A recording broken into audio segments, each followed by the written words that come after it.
হযরতে সুলাইমান আলাইহিস সালাম যখন যুবক মানুষ ক্ষমতার গদির মধ্যে বসে গেছেন, এমন সময় রাজদরবারে উজির নাজির মন্ত্রী পরিষদকে ডেকে বললেন, উজির নাজির মন্ত্রী পরিষদের আরে আমি বিবাহ করব, বিবাহের জন্য উপযুক্ত পাত্রী তালাশ করো।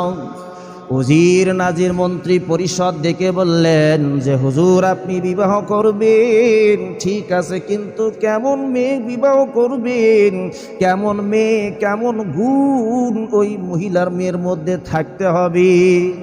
আল্লাহর পয়গম্বর সুলাইমান আলাইহিস সালাম ডেকে বললেন, এক নম্বর গুণ হলো বংশ বুনিয়াদ ভালো হতে হবে, দুই নম্বরে হলো আমানতদার, তিন নম্বরে হলো সুন্দর হতে হবে, চার নম্বরে হলো দিনদারিত্ব থাকতে হবে। এমন মহিলা এমন মেয়ে যদি তোমরা পাও, আমি সুলাইমান কথা দিলাম ওই মহিলাকে আমি বিবাহ করব। আল্লাহর পয়গম্বর সুলাইমান নবী রাজদরবারে ঘোষণা করে দিলেন যে বিবাহ করব আমি একজন মেয়েকে যার মধ্যে চারটে কোয়ালিটি, চারটে গুণ থাকা লাগে। আমার ভাইরা, এই খবর ছড়িয়ে দেওয়া হলো মাঠে ঘাটে সব জায়গায় যে দেশের বাদশাহ সুলাইমান নবী বিবাহ করবে, চারটে গুণ থাকা লাগবে। এ বন্ধু, এই খবর চলে গেল মাঠে ঘাটে। নদীর ধারে একজন জেলে বেটা মাছ ধরে, মাছ বিক্রি করি। জেলে শুনতে পাইল যে আল্লাহর পয়গম্বর দেশের বাদশাহ সুলাইমান নবী বিবাহ করবে, চারটে গুণের কথা বলা হয়েছে। এক নম্বরে হলো বংশ, দুই নম্বরে হলো সুন্দর, তিন নম্বরে হলো আমানতদার, চার নম্বরে হলো দিনদারিত্ব, দিনদার। এমন কোয়ালিটি ওই মহিলার মধ্যে থাকবি, আল্লাহর পয়গম্বর সুলাইমান নবী তাকে বিবাহ করবি। জেলে চিন্তা করলো আমার একজন কন্যা আসি, আমার কন্যার মধ্যে সব কয়টা গুণ আছে। আমার মেয়ে দেখতে সুন্দর, আমার মেয়ে বড় আমানতদার, আমার মেয়ে বড় দিনদার, কিন্তু আমার মেয়ের মধ্যে একটা গুণ নাই, সেটা হলো আমাদের বংশ তো ভালো না। আমাদের বংশটা হলো জেলের বংশ। কিসের বংশ? জেলের বংশ। আমার ভাইরা, জেলে বাসার মধ্যে যাইয়া তার স্ত্রীকে ডাক দিয়ে বললেন, স্ত্রী রে, আল্লাহর পয়গম্বর সুলাইমান নবী বিবাহ করবে, চারটে গুণের কথা বলছি। আমাদের কন্যার মধ্যে সব গুণ আছে, কিন্তু একটা গুণ নাই, সেটা হলো আমাদের বংশ খুব একটা ভালো না। জেলের স্ত্রী ডাক দিয়ে বললেন, স্বামী আমার, মাটি থেকে চাঁদ ছোঁয়ার ইচ্ছে করলে কখনো সম্ভব হয় না। আপনার বংশ জেলের বংশ, এক বেলা খাবার আছে, এক বেলা খাবার নাই। আল্লাহর পয়গম্বর দেশের বাদশাহ, তারে বসতে দেবেন কোথায়? বসা দেওয়ার জায়গা নাই। এমন কল্পনা তো করা ঠিক নয়। আমার ভাইয়েরা এই কথা বলে জেলে বাহিরে চলে গেলেন। এইদিকে জেলের স্ত্রী তার কন্যাকে মাগরিব আসরের মধ্যবর্তী সময় বিকাল বেলায় কন্যার মাথার মধ্যে চিরুনি বানায়া দিচ্ছে। এমন সময় জেলের স্ত্রী ডাক দেয়া বলে, কন্যারি,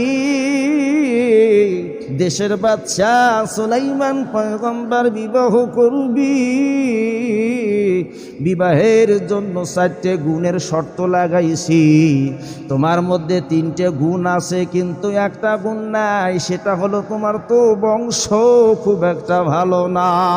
জেলের কন্যা ডাক দিয়ে বল, বলল, মা গো বড় আশা, আল্লাহর পয়গম্বর সুলাইমান নবীকে বিবাহ করি, তার বিবি হয়ে তার খিদমত করে করে আমি আল্লাহর জান্নাতে চলে যাব। কোন সুবহানাল্লাহ।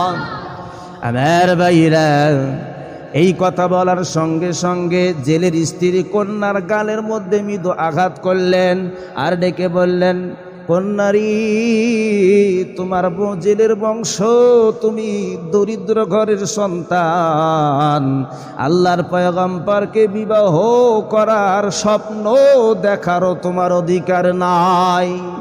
এবার কন্যা ডাক দিয়া বলে, মা গো, যে আল্লাহ রাব্বুল আলামিন সুলাইমান নবীকে বানাইছে, ওই আল্লাহ আমি জেলের কন্যাকেও বানাইছি।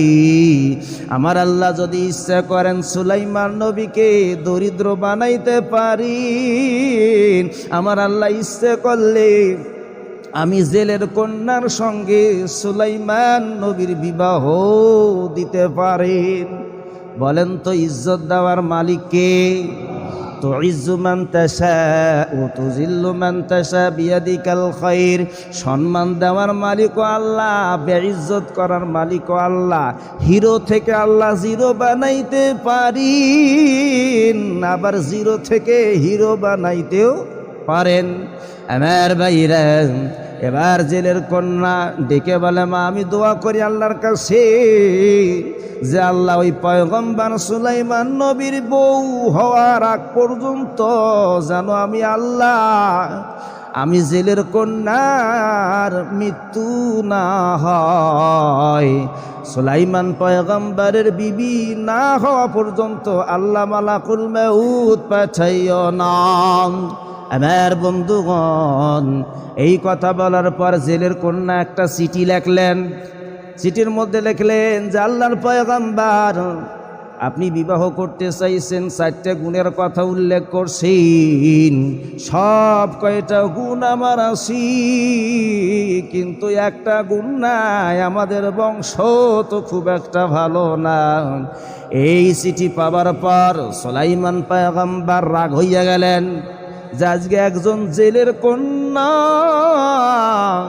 আমি পয়গম্বরকে চিঠি লেখছেন। মনে রাখবেন, বিবাহ করতে হবে কুফু মিলাইয়া। কুফু আপনি যেমন বিবাহ করবেন তেমন আপনি নামাজি মানুষ, নামাজিকে বিবাহ করবেন, আপনি আলেম মানুষ, আলেমাকে বিবাহ করবেন, এটা হলো কুফু। সুলাইমান আলাইহিস সালাম বাদশা মানুষ, একজন রাজকন্যাকে বিবাহ করবে, এটাই হলো কুফু। কিন্তু আমার আল্লাহ ডাক দেয়া বলে, পয়গম্বর বিবাহের প্রস্তাব দিয়েছে, তুমি প্রত্যাখ্যান করতে পারো, কিন্তু রাগ হইতে পারো না, কারণ তুমি পয়গম্বর, এটা নবুয়তের খেলাফ হয়ে যায়। আমার ভাইরা, আমার বন্ধুগণ, আল্লাহ রাব্বুল আলামিন সিদ্ধান্ত গ্রহণ করলেন সুলাইমান পয়গম্বরকে শিক্ষা দেওয়ার জন্য তাকে রাজ্যহারা করবি। বন্ধু, সুলাইমান আলাইহিস সালাতু ওয়াস সালামের একটা আংটি ছিল হাতের মধ্যে, এটা হলো মুজিজার আংটি। যেই আংটি সুলাইমানের হাতে যতক্ষণ পর্যন্ত থাকতো, গোটা পৃথিবীর মানব দানব সুলাইমান নবীর তাবে হয়ে যাইত। সুবহানাল্লাহ কোন। এই আংটিটা আসছে কোথা থেকে? এক জুম্মায় আমরা আলোচনা করেছিলাম, দাউদ আলাইহিস সালাতু ওয়াস সালামকে আল্লাহ একটা বাক্স দিয়েছিল, ওই বাক্সের ভেতরে 3টে জিনিস ছিল, তার মধ্যে একটা আংটি। মনে আছে কি আপনাদের? আছে? আমার ভাইরা, এই মজেদার আংটিটা হযরতে সুলাইমান নবী যখন বাথরুমে যাইতো, প্রস্রাব পায়খানায় যাইতো, এই আংটিটি খুলে রেখে যাইতো, কারণ আল্লাহ প্রদত্ত মজেদার আংটি প্রস্রাব পায়খানায় নিয়ে যাইতো না। একজন কর্মচারীকে ডেকে বললেন, কর্মচারী, তোমার এই আংটিটা আমি আমানত স্বরূপ দিয়ে দিলাম। বাথরুমে প্রবেশ করলাম, বাথরুম থেকে আসার পর আমার আমানত এই আংটি তুমি আমারে বুঝাইয়া দিবা। বন্ধু, সুলাইমান আলাইহিস সালাম কর্মচারীর কাছে আংটি দিয়ে বাথরুমে প্রবেশ করলেন। বাথরুম সারার জন্য ওয়াশরুমে চলে গেলেন। এইদিকে শয়তান সাখরা, নাম হলো সাখরা শয়তান, সুলাইমান নবীর সুরত ধরলেন, হুবহুব চেহারাকার আকৃতি ধারণ করিয়া ওই কর্মচারীর কাছে এসে ডেকে বললেন, কর্মচারী, কিছুক্ষণ আগে তোমার আংটি দিলাম, ওই আমানতের আংটি আমার ফেরত দাও। কর্মচারী চিন্তা না পেরে শয়তানকে আংটি দিয়ে দিলেন। এবার শয়তান সাখরা এই আংটি পরিধান করার পর কর্মচারীকে ডেকে বললেন যে এই দেশের মধ্যে একটা নকল সুলাইমান বাহির হইছি, যেইখানে নকল সুলাইমান পাইবা ওইখানে ইচ্ছে মতো সাইজ করবা।